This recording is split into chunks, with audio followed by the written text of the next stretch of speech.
The rain had started just after 7, one of those slow, soaking Oklahoma thunderstorms that eases in with a kind of gentle menace. My wife and the kids were visiting her sister in Little Rock for the weekend, and I'll admit, I was kind of looking forward to the quiet. As a high school history teacher, the days get noisy. Nights like that, I don't take them for granted.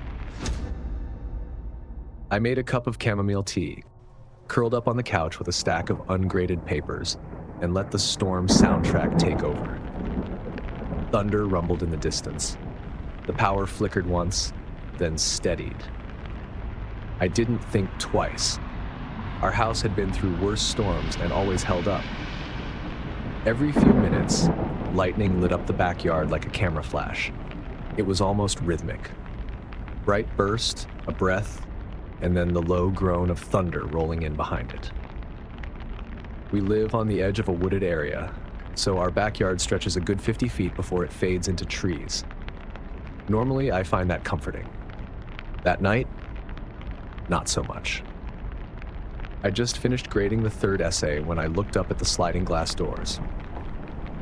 Lightning flared, and I saw a man, just standing there, still as a statue, right at the edge of the tree line. I blinked and waited for the next flash. Nothing, just the trees swaying in the wind. I rubbed my eyes, told myself it was a trick of the light, a reflection off the glass. I even chuckled a little. Too many horror movies, I thought, then got back to work. But something in me stayed tense, waiting. Another flash. He was there again, this time a few feet closer. That time, I stood up, walked to the glass doors and stared into the dark. Flicked on the backyard floodlight. Nothing. The yard looked empty, grass blowing, branches creaking, no sign of anyone. I shut the curtain, but that feeling, that crawling sensation along the base of my neck, didn't go away. I made another round of the house. Noticed how still it had gotten outside. The storm had settled into a slow, relentless rhythm, a dull roar behind every wall. Lightning again. He was halfway between the trees and the house, closer. I locked the back door, then the front, checked the garage, every window, made sure the alarm was set. I even texted my wife, told her everything was fine, just being paranoid. No need to worry. But with every flash, the man was closer, closer. The next time, he was just past the patio. I could see his outline more clearly. Tall, narrow shoulders. His arms hung too long at his sides, like he didn't know what to do with them. I turned off the living room light, then the kitchen. Finally, I shut off every light in the house, thinking maybe if he couldn't see me, he'd go away. Sat on the floor of the laundry room with my flashlight and my old wooden baseball bat. Then the power went out. The entire house was swallowed by silence and dark. I waited. The flashlight felt useless. Its narrow beam only gave me slivers of the room. Every creak felt exaggerated. Every sound was suspect. My breathing felt too loud. At one point, I thought I heard the back gate creak open. Then something like wet footsteps on the deck. But I wasn't sure. The storm was so loud now. Rain pounding the roof. Wind rattling the windows. A branch scraped across one of the upstairs windows and made me jump hard enough to drop the flashlight. And still, every few minutes, the lightning. In those brief flashes, I thought I saw him again. Closer, but always just outside. Standing near the side of the house, then closer to the porch. Once, I could have sworn he was crouching near the trash bins. In another, it looked like he was pressed flat against the side of the house, head tilted like he was listening. I thought about calling the police, but what would I even say? That I kept seeing a man in lightning flashes? That he never moved while the world was lit? I wasn't even sure I believed it myself. I stayed in the laundry room, sweating through my shirt. My phone battery was nearly dead. The flashlight dimmed. The hours stretched. Time slowed to a crawl. Then came the knock. One soft knock on the sliding glass door. Then silence. I didn't move. Didn't breathe. My phone buzzed. A weather alert. That was it. But I stared at the door for a long time before daring to leave the laundry room. Eventually, around 2:30 in the morning, the lights flickered back on. I stood up, stiff, tired, every muscle sore from tensing. I made my way into the kitchen, just relieved it was over. And then I saw the back door. It was open, just an inch, barely noticeable. I swear I locked it. I remember doing it. I remember hearing the click. There were muddy smudges on the floor, wet footprints. They were all over the kitchen floor. And then, nothing. No prints going further in, no sign of movement, just stopped. I checked the rest of the house, every room, every closet, under the beds, even the attic access. I opened the crawl space and stood staring for a solid minute before I could make myself bend down and shine the light in. Nothing. The alarm hadn't gone off. No window sensors had triggered. I called the police. They came, took a report, checked the yard, said the rain probably washed away any footprints outside. There was no sign of forced entry. No sign of anything, really. They said it was probably a neighbor. Maybe a prank. Maybe someone sheltering from the storm. I didn't sleep the rest of the night. The next day, I installed new locks, new cameras, and motion lights. The whole package. I even added a stick to wedge the sliding glass door shut. But to this day, all I know is what I saw. And I know what I saw. I know where he stood. And I know that every time the lightning flashed, he was closer. He only moved when I couldn't see him. And maybe that's the only reason I'm still here.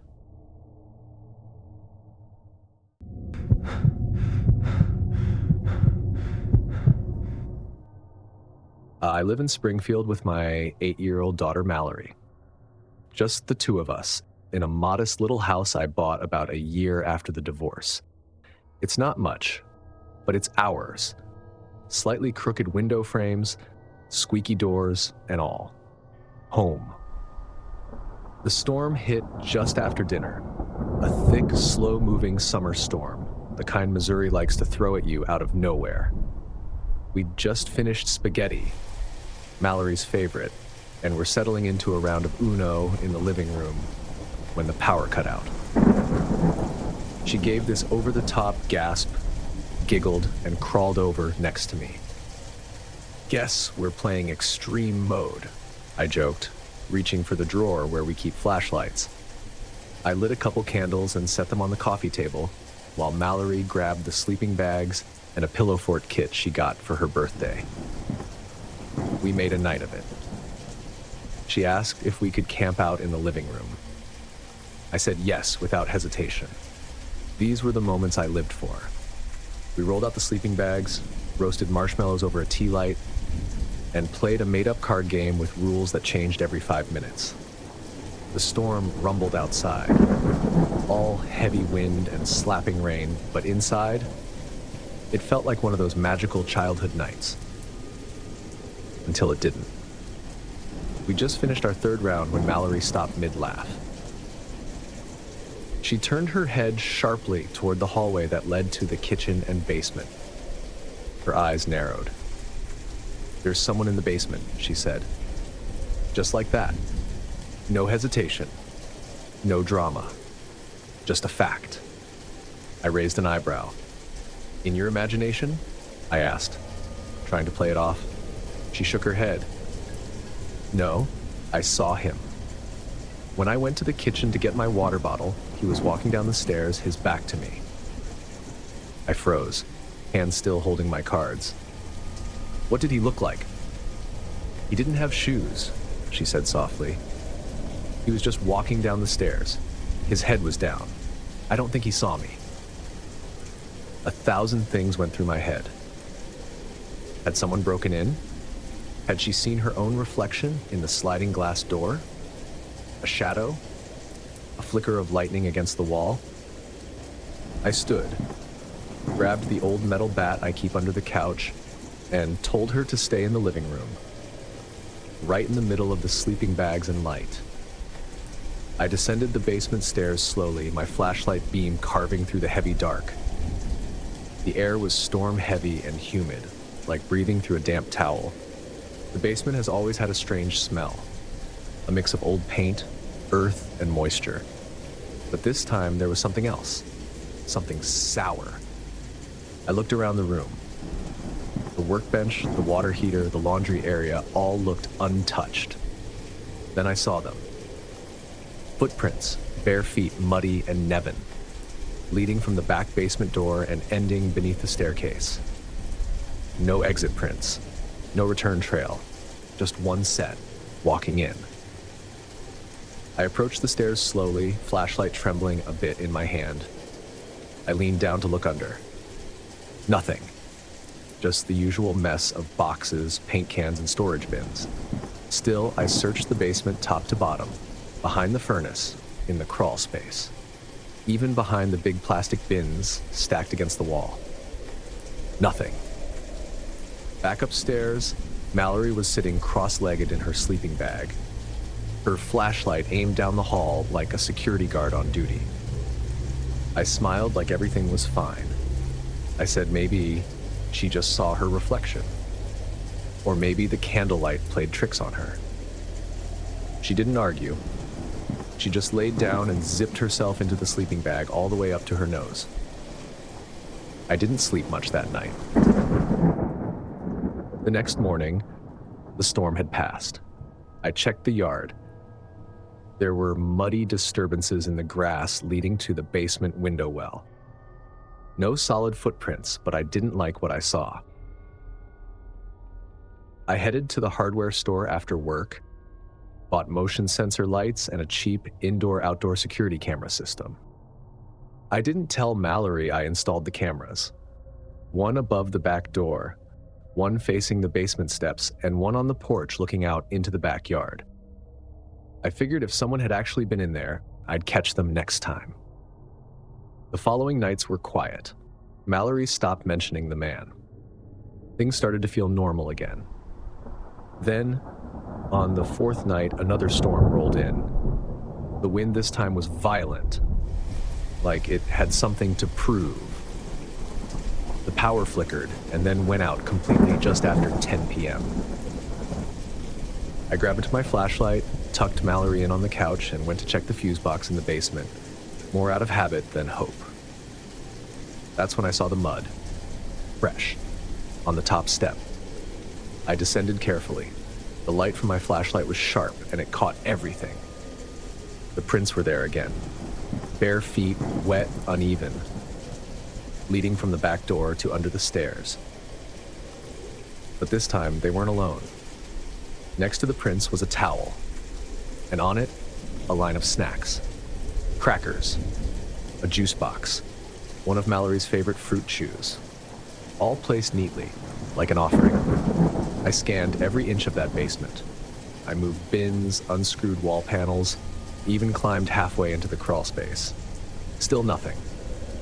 I locked the basement door, triple-checked the windows, and called the police. They came quickly, probably because I sounded panicked. 2 officers did a full sweep, but found nothing. Said it could have been a squatter who found a way in during the storm. Said I should upgrade the locks. I thanked them and sat up until morning, watching the camera feeds on my laptop. At 2:11 a.m., the backyard camera caught him. Thin, pale, soaked to the bone. His hair stuck to his face. He stepped out of the woods and walked straight to the basement storm doors. He opened them, slipped inside. There was no footage of him leaving. I called the police again.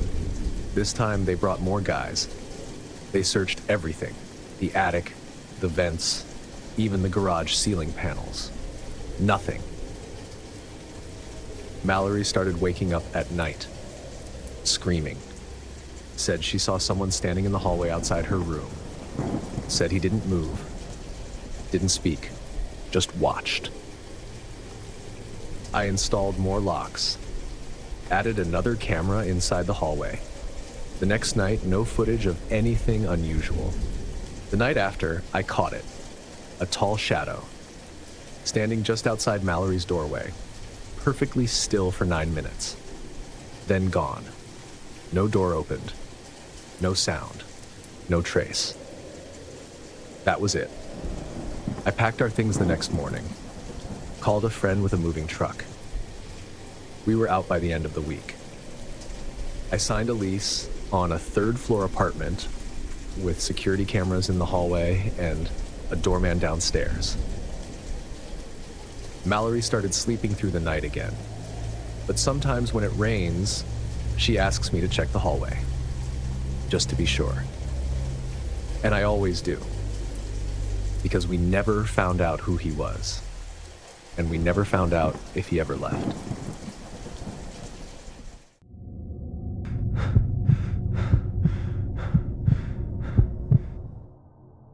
The night it started, I was alone. My husband, Mark, was in Boston for a dental conference, and I was looking forward to a quiet weekend of movies, bad takeout, and catching up on laundry. I'm a dentist too. We met in dental school, but between our practices, family, and everything else, we rarely get that kind of stillness. I thought it would be nice, peaceful, predictable. It was the middle of January, Syracuse winter, bitter cold. They'd warned about a nor'easter earlier in the week, but when I looked out the window that Friday afternoon, it was just a steady drizzle of rain. Typical upstate gloom. By 9 p.m., though, the drizzle had turned into sheets of icy rain, and the wind was howling like something alive. I was curled up on the couch in my flannel pajamas, our golden retriever Scout snuggled next to me, fireplace crackling. I had Rear Window on in the background and a bowl of popcorn I wasn't really eating. The lights flickered a few times, but the power held. I had a glass of wine on the coffee table. My phone was charging in the kitchen. It felt like the first real evening I'd had to myself in months. The first noise came around 10:30, just a dull thud.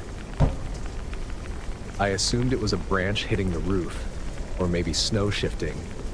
Our gutters were old, and stuff always got stuck up there.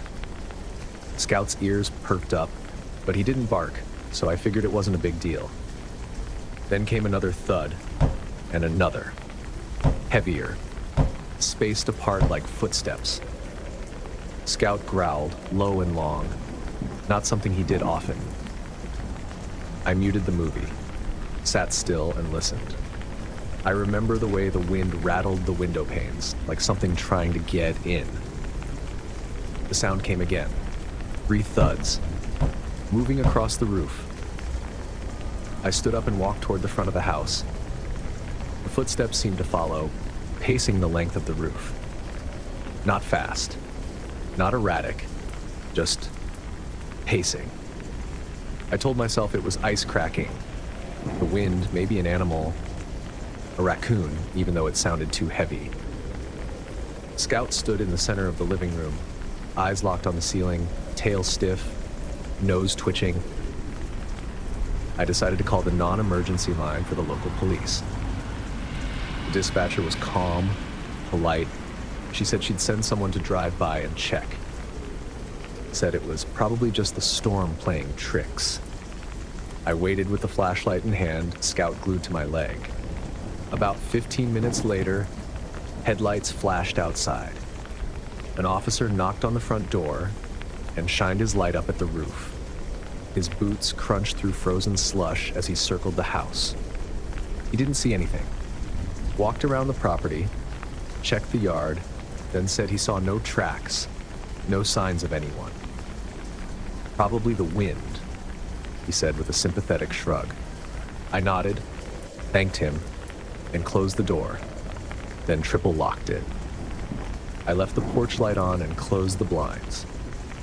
I stayed up another hour, but the sound didn't return. Eventually, Scout relaxed enough to fall asleep. I left all the lights on downstairs and took him with me to bed. The next morning, I was brushing my teeth when I noticed the attic hatch above the hallway closet was slightly ajar. Not much, maybe an inch, just enough to catch my eye. I stared at it for several seconds, toothbrush in hand, foam gathering at the corners of my mouth. We rarely go into the attic, just for holiday decorations, really.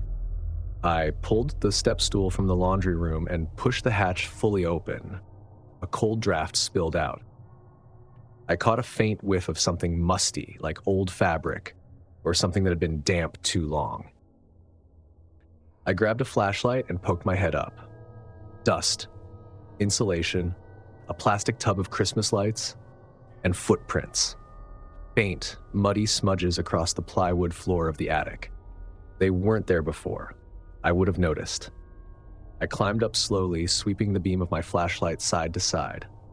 The prints led across the attic floor, to the window. The latch was broken.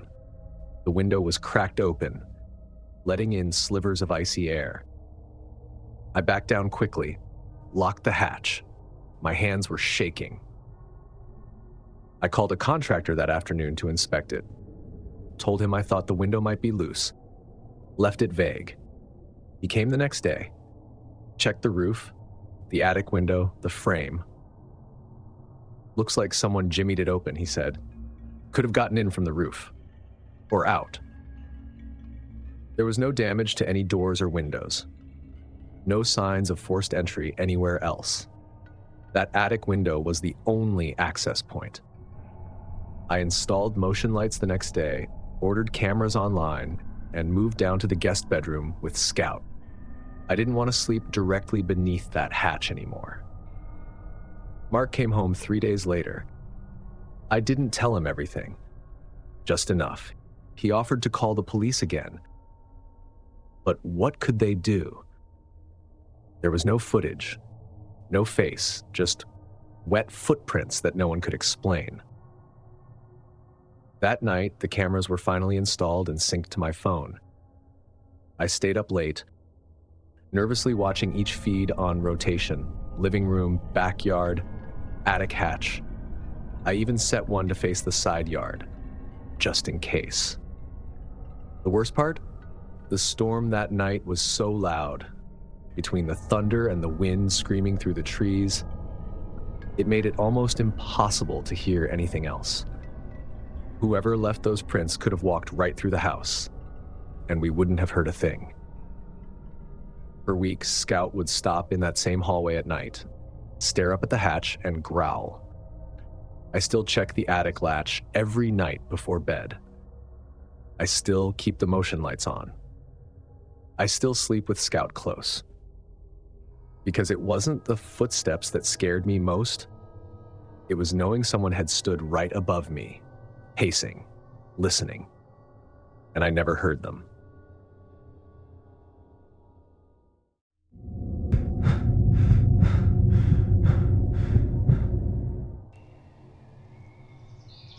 I've always loved being alone in the wilderness. That's part of why I got into landscape and wildlife photography in the first place. There's nothing quite like waking up to a sky full of mist, your breath fogging in the air, and the sound of nothing but birds and the wind rustling the trees. It resets you, reminds you how small you are. And I like that. I'd done solo trips before, including in harsher terrain than Mount Rainier. So when I planned a long weekend in the park to photograph the late summer storms, I wasn't worried. I brought my tent, a weather-resistant tarp, backup gear, food, and plenty of water. The forecast said there'd be scattered storms, but I had rain gear, and I knew how to stay dry. The site I picked was a primitive one. No electricity, no rangers on site, just a cleared patch of ground about 1.5 miles from the road. You had to hike in and haul your gear. I'd stayed there before. I liked how quiet it was. It was mid-afternoon when the sky started darkening. I figured I had maybe an hour to get everything set up, and I was right. Barely. I got the tarp pitched, the tent staked, and my gear bag off the ground just as the wind picked up. Then the rain came. Sheets of it. It hit the trees with a noise like static, drumming on the roof of my tent, soaking the forest floor instantly. I zipped myself inside, pulled out my Kindle, and settled in. There was no signal, of course, but I liked it that way. The wind made the tent shake occasionally, but I wasn't scared.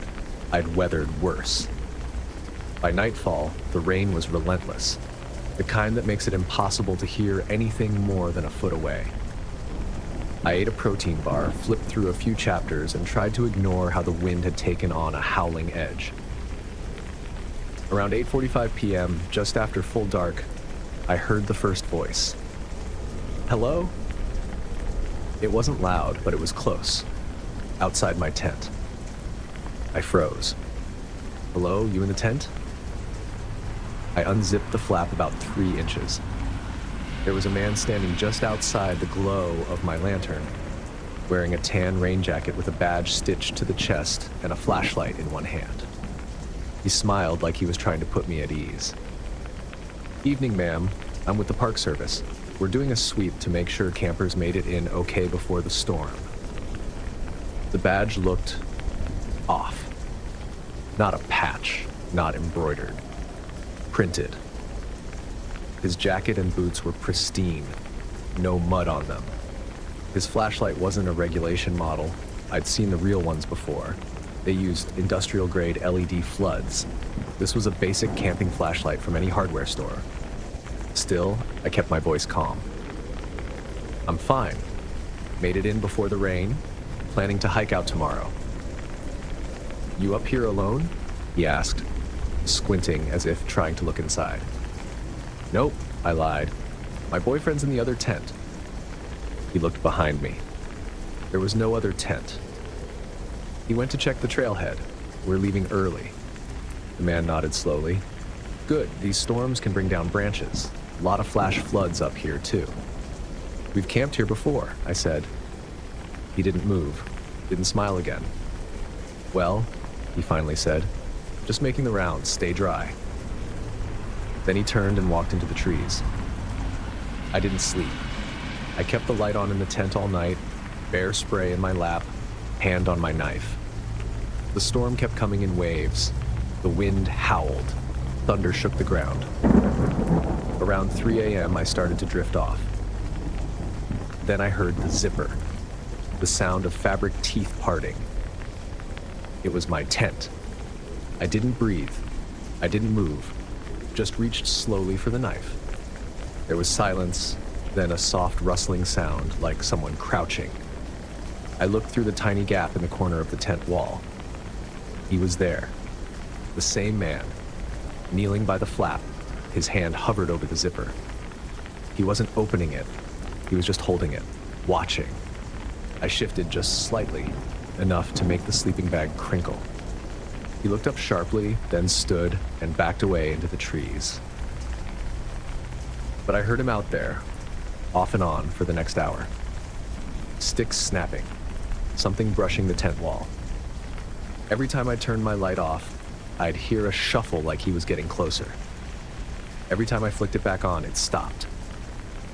At one point, I called the ranger station, they're on their way. No response. But I heard the sound of wet leaves shifting. I didn't sleep. I waited for the sun. As soon as it was light enough to see, I packed my gear in 15 minutes flat and hiked out without eating. The trail was slick. Branches had fallen across it in a few places, but I didn't stop. I didn't even check my GPS. I knew the route by heart. The ranger station at the entrance to the park was open. I told them what happened, showed them where I'd camped, and described the man. They looked at each other. "We didn't send anyone out there last night," one of them said. "No ranger's been in that area all week." I nodded, even though my stomach turned over. "You said he had a badge?" "Printed one, sewn onto the jacket." They took a report, gave me a number to call if I remembered anything else, then told me I did the right thing by leaving. A week later, one of them called me. Said another woman reported something similar. A guy in a fake ranger outfit trying to get her to let him into her camper. She screamed. He ran, left no trace. I still wonder what he wanted. What would have happened if I'd been asleep? Or if I hadn't lied about not being alone? I've camped since, but I never do it solo anymore. That badge could have been printed, but that stare, that was real. If you've ever felt watched, even for a second, you're not alone. Hit that like button, subscribe, and drop your thoughts in the comments. I read everyone. Be careful out there. Silence doesn't always mean safety. You locked the door, but who's watching from the other side? Click now to watch 4 very disturbing stalker horror stories. It only gets darker from here. Stay sharp, stay safe, and remember, some people don't knock, they wait. Thanks for watching, and I'll see you in the next nightmare.